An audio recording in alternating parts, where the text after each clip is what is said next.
Well, now let me go to Rick Barton, because Rick has a door prize that we're going to award as soon as he tells us about his company and his products. So Rick, let me come to you, and the floor is yours, sir.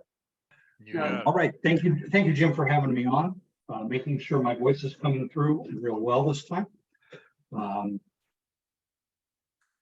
I recently purchased a little bit about me. I got into trains when I was about 5 years old. Met a young boy in kindergarten by the name of Tim Dickinson, lifelong friend, and through him got involved in trains. So I have a law enforcement background, and playing with trains kept me from drinking after hard cases. Tim sadly passed away in June of last year after a long career with Southern Pacific and Union Pacific. Any of those folks who may or may not have known him, if you go on YouTube and Google or you type in Tim Dickinson Model Railroad, you'll see some fantastic videos of him. So I'm originally from California. I moved back here to Maryland about 3 years ago, kind of after my house burned down in Northern California, and along with a lot of the whole town of Paradise. Since being back here, I have an actual basement. Those things in California are called holes in the ground and crawl spaces. And since joined the B&O Museum, I'm a docent and conductor on the trains and stuff like that, having a blast. So with Tennessee Valley Custom Models, it's a railroad and roadway sign business that was originally started by a young man by the name of Ian Puglisi in Cleveland, Tennessee. Younger guy, and he started it pretty good, but just found, just like most of us, he didn't really have time to keep it going. And so I purchased it back in April of 2022. Unfortunately, he had a very sophisticated program thing going, and on the platform, it was frustrating to me. I procrastinated and it sat for a little bit, but now it's online.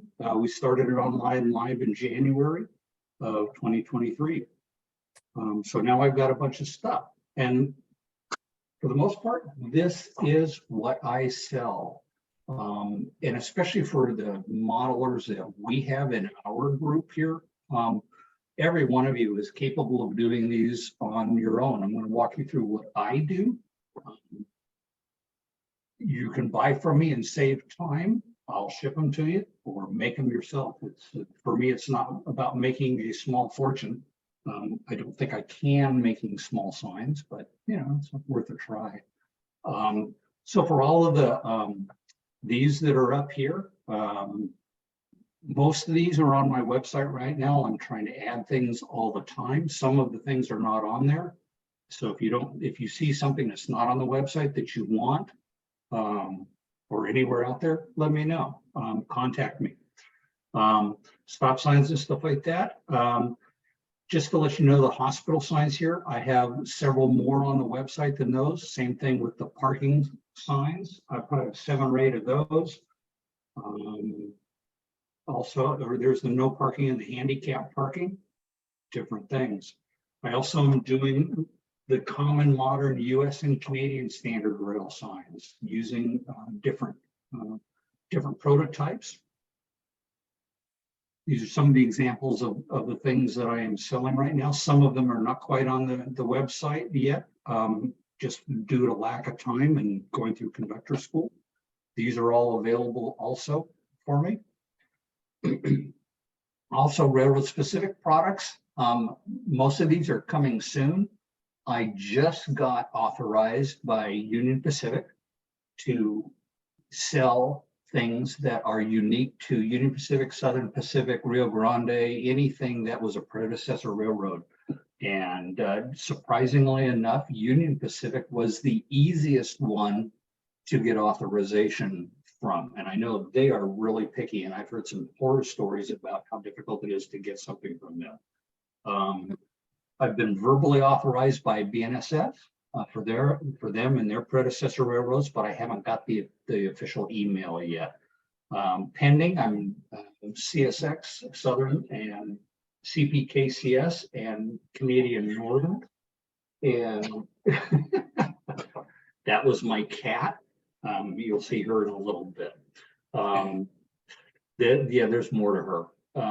CSX is, I'm really looking forward to them because my background, other than chasing trains up in town like the Home Pass and Southern Pacific and stuff, my grandfather, my maternal grandfather, worked for the Wabash his entire career.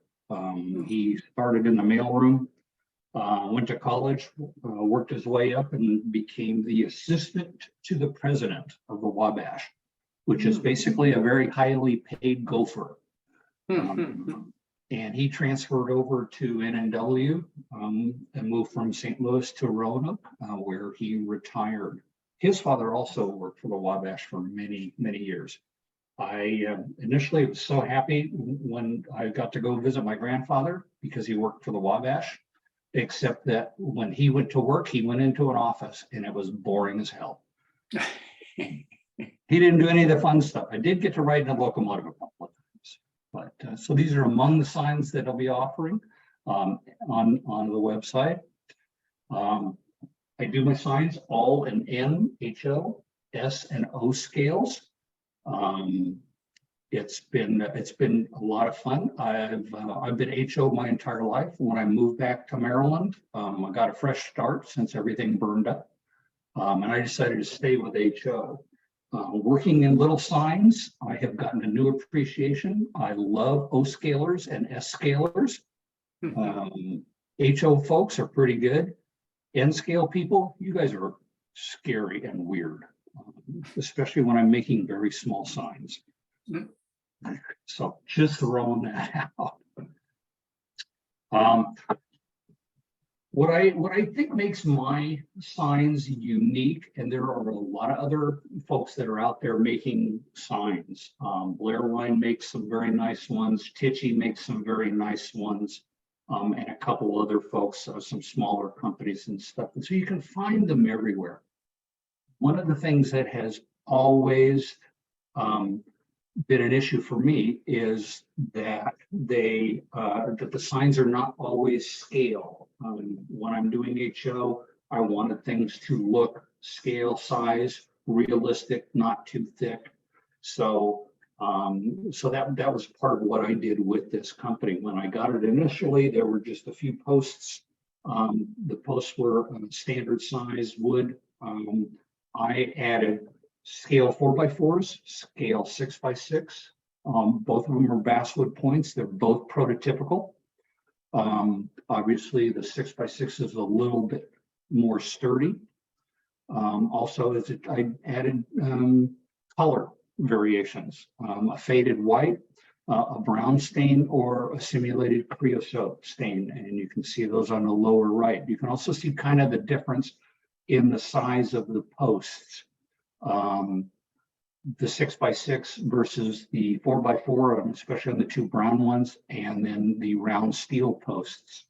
I'm also offering nickel silver rail posts. The code is the size of those are based on the scale and whatever the customer prefers, and also the round aluminum posts. Those look really good, but the aluminum posts are a little bit large and really only good for S scale and O scale. And the sign backs, they come in either simulated metal print, plain white, or a brown. I am also doing weathered signs. Most of these are on the website right now. The BNSF no trespassing signs will be up shortly since I've got permission from them now. And my cat is at the door yelling. You'll meet her in a second. What I do is when I make the weathered series signs, I make several, at least 4 to 8 and up to 16 different signs, so that if someone were to order 3 packs of the crossbucks and wanted them weathered, each crossbuck would be a slightly different weather pattern. It's more noticeable, of course, in O scale, less noticeable in HO and N scale, but it's my OCD. No two signs are going to weather alike, so I don't weather them. I also do custom signs with those services, city and town limit signs. They can have with and without the population or the elevation.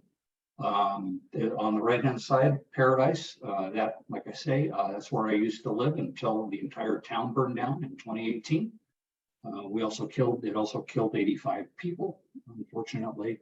My tribute to my friend Tim Dickinson, and the other signs that are on there, Gorellyville and Behemothville, Pennsylvania. Those were custom signs that I did for both of them are O-scale customers, as a matter of fact. And I'll show you the actual signs. So I did street signs with them as well. The Northeast Alabama Multimodal Logistics Center, that's a sign that a gentleman requested that went onto one of his buildings. So these are custom signs that are finished. Again, the Gorellyville and Behemothville are both O-scale. I love O-scale to work with. It's very easy. The street signs, the way I make those, I print up two sides and with the posts, I take a small bit of scale, 4x4 or 2x2, depending upon the post size, piece of plastic, glue the signs on either side, and those pieces of plastics are on either end, and glue the post up on the inside.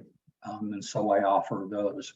And then here in the center, these are N scale signs. I'm not totally thrilled with those. There's the drawback that I'll explain in a minute, but I do N scale signs, street signs, and others as well. These are done on photo paper, as are these, because they come out better on photo paper. Also going back just a little bit, these are standard signs for the MutCD as far as the sign colors.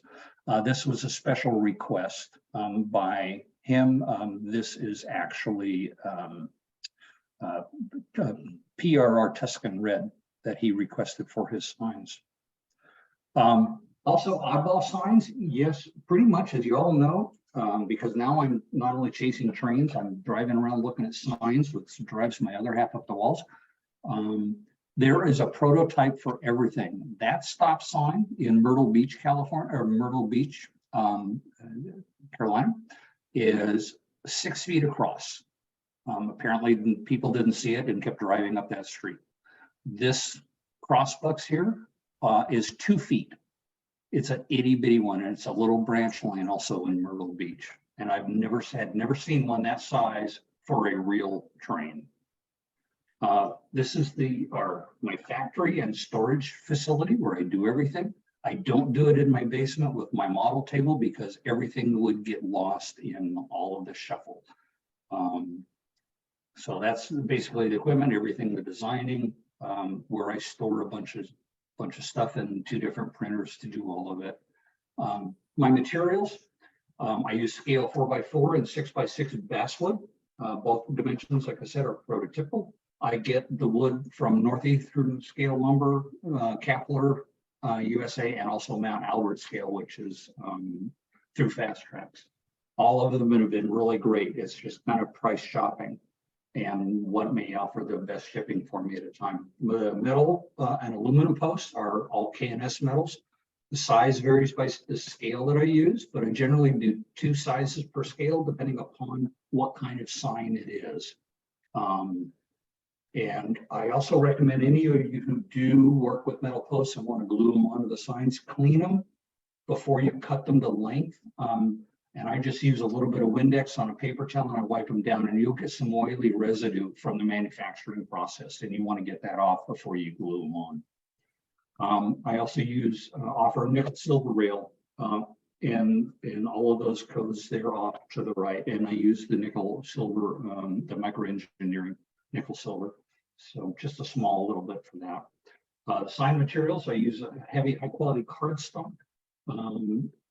And the reason I use cardstock is that's what the EM used before me. It's a little less sturdy, of course, than plastic, but it's a little more prototypical in thickness.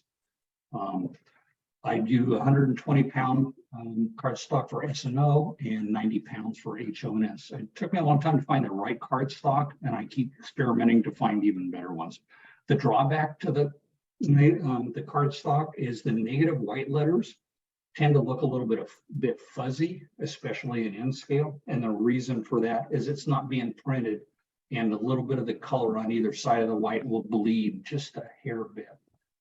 For the sharper images, those small street signs, I use photo paper, and that's especially important for that negative white letters in the small N scale signs, like street name signs. The drawback is I cannot print the colors, say the simulated metal on the back of the signs. Inkjet, it'll smear for days. So I'm experimenting with other ideas with that, maybe just a light coat of paint after the signs are made, something like that, but we'll see. The design and manufacturing process, I do internet search, and I go out in the field, I go to the museums, railway signage, the MutCD signs, their standard signs. That resource is out all on the website. There's also a website called trafficsigns.us. He's got a whole bunch of good information on there. I don't know what he does for a living, or he has a lot of free time because it's extensive. I do screen grabs and download it. I personally use Snagit because it's easy to custom rotate and crop the images to exactly what the size I want. And then I migrate them to PowerPoint and Word. There's a whole great way of creating signs and things like that, and I'm not going to get into. I thought I knew a lot about it because I also teach in law enforcement, and I've been doing that for years. And I'm really good at creating PowerPoints and things. But then I saw Phil Endholm do a couple of shows here on New Tracks, and Greg Cassidy's been a wealth of stuff. So I'm not going into any of that. For those of you who haven't seen those, go into those and really check what they're doing. And I also mostly use Snagit editor and then Photoshop and Paint, a combination of all of those to make my stuff work. To add the rest on it, the best one that I found is Shutterstock. It's fee-based, so plan out what you want to get and then buy a short subscription and try it, download everything you want, and then don't keep paying $20 a month for it unless you really need it. This is just a screen capture of the MutCD, one of their many pages. These I can offer any of these signs, and you all can make them too. Just depends upon how you want to do your time. Screen capture, I'll do a Snagit of say one of those signs and scale it out. Oh, by the way, all the signs are to scale. Whatever the scale in the prototype is, that's what I make them to. Also on here are the color charts for the different MutCDs, the modern ones. This is all primarily from Traffic Signs USA website. Again, check that website out if you're really into this. If you're a sign nerd, it's great. Some of the yellows are different in different ones, and I've experimented and I kind of came up with that one that kind of matches some of the brighter yellows that are out there. And then the print cut process for the larger signs, I use the silhouette machine, which is right here. The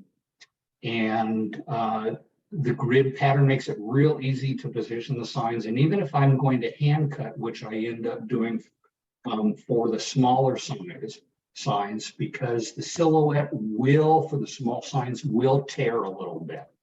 So I'll cut them out that way. Once they're cut, that's what this folder or box here has, is all of it, a bunch of different signs. These I think are HO signs. And then the posts that I cut. So 6x6 brown, then the creosote 4x4, creosote 6x6, and make them in large batches, stain them accordingly, and This is someday I'm going to take this on the road and go to shows, and this will make it a lot easier for me to do this. And this is the workspace there. I use an ultimate cutter, an ultimate sander. Seems to me somebody that who's ever doing this has been on the show. They're very proud of these, but they're really worth it. I really like them. So I can cut them into strips like that, then I make them into the small signs. Different scissors. This is a small curved pair of scissors for doing the edges, the corners of around the signs. Very, very sharp. You have to get high qualities to get the cut so that it doesn't. I have found in experimentation that when gluing the wood or the metal poles to the cardstock signs, the Gorilla Glue super glue, sort of a medium viscosity, and that seems to work the best. Modeling tip, right on the bottle when you open it and puncture that thing so you don't mix them up. I've got 2 or 3 bottles, and some are more solid and use them for different things. Then I just put a little drop on a piece of cardstock and dip the things into the signs, and then I've made several jigs to make the individual signs. Then making the jigs has been really helpful, but it's also been a learning curve because some of them didn't quite work out as good as they hoped, but they're getting a lot better. Then the production process, again, cutting them on the jigs, putting them on the jigs, gluing, same kind of thing. When I dip the, say the post into there and then put pressure on it for 10 to 15 seconds, it'll stay. The only negative that can happen is sometimes the glue will bleed through and now your sign is stuck to the jig, which is a pain in the butt. I also then set them on an old cutting mat because I have found, I don't think none of the pictures I have, I originally was setting these signs after I pulled them out of the jig. I set them on my desk and you can see all these little dots here. That's glue, that's from the fumes. And now I have a bunch of these on my desk. So use the cutting mat, trust me. Part of early on in my thing, it's just me making the signs, but I ended up with a quality control team that was involved. And that's who's been yelling at my door. She's a rescue cat. Her name is Raja. And I was out of town when the fire burned everything in Paradise down. She was outside. She stays outside when I teach. And she found a culvert or something to hide in, and she survived the fire. So she's involved in everything. So she is my quality control and inspector person. This is what we do when I'm sitting there making signs. She's right there inspecting everything I do. She does it very closely. She also proofreads to make sure that I've spelled things correctly. Supervises me whenever I'm doing. And then as all people that might work for the government, immediately when she's done, she takes a nap while working. Here she is intently examining a Canadian crossbuck. And if I'm too busy building and working, I use her as an armrest, which really annoys the heck out of her. And if you can't annoy your cat, since they annoy you, it's perfect for it. She also involves herself in the photography process. Here she's guarding me from whatever happens to be out in the forest. And I did have everything all set up, or my other half had everything all set up one time for a photography thing. And she came over, sat down and swiped it, knocked it all off with her tail. One of the benefits of having a quality control person involved is, and this is also a consumer warning to those of you who may buy one of my signs, apparently my signs, 1 or 2 of them may have a mind of their own. And fortunately for me, I found out that one of my signs was about to attack me. Fortunately, my quality control inspector jumped onto this offending sign and killed it before it could hurt me. So that's what she did to help out. And I figure I'm going to use that as a traffic accident on my layout. at some point in time. And packed and ready for shipment. These are all O scale stuff. These are some HO and some O scale stuff. This is what they'll come packaged in, except for, say, the street signs, which will come in a plastic box. And now that I actually was able to do this for you all, I appreciate the time and inviting me in, Jim. Thanks. Well, Rick, I thank you so very much for doing this. I'm really impressed with your signs. I've got some of them that you were kind enough to send me in both HOS and O scale, and they are beautiful. They no question about it. They're first class, and I like the way that you vary the wood and paint it white and age it. It's a first class job. It really is. So thank you so much.